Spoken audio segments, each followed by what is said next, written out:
আরে বাবু, এত বৃষ্টির মধ্যে তুই বাইরে কেন ভিজতেছিস? আরে বাবা দেখো না, ঘরের থেকে তো পানি পড়ে। এখন কি করব, ছাদ তো ফুটো হয়ে গেছে।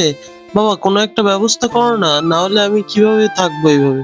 আচ্ছা তুই থাক, দেখি আমি বাজার থেকে পলিথিন কিনে নিয়ে আসি, ওটা দিয়ে ঠিক করতে হবে। এটা এখানে রেখে দিই, যাই তাড়াতাড়ি বাজারে যাই, না হলে এই বৃষ্টিতে ভিজতে থাকতে হবে। আরে কত মজা, কি সুন্দর বৃষ্টি হচ্ছে। আরে আপা, আপনার এত বড় গাড়ি থাকতে আপনি বৃষ্টিতে কেন ভিজছেন? গাড়ির ভিতরে বসুন।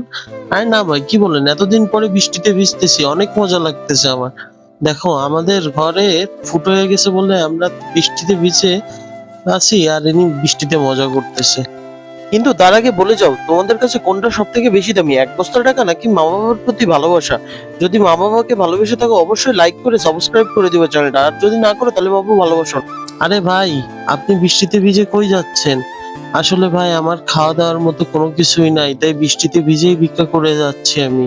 আচ্ছা ভাই, এক কাজ করেন, এই ত্রিপলটা নেন, এটা বাসায় গিয়ে আপনি ইউজ করেন যাতে বৃষ্টি থেকে বাঁচতে পারেন। আরে বাবা, তুমি তো বলছিলে পলিথিন আনবা, তা কোথায়? আরে বাবা, ওইটা তো আনতে পারি নাই।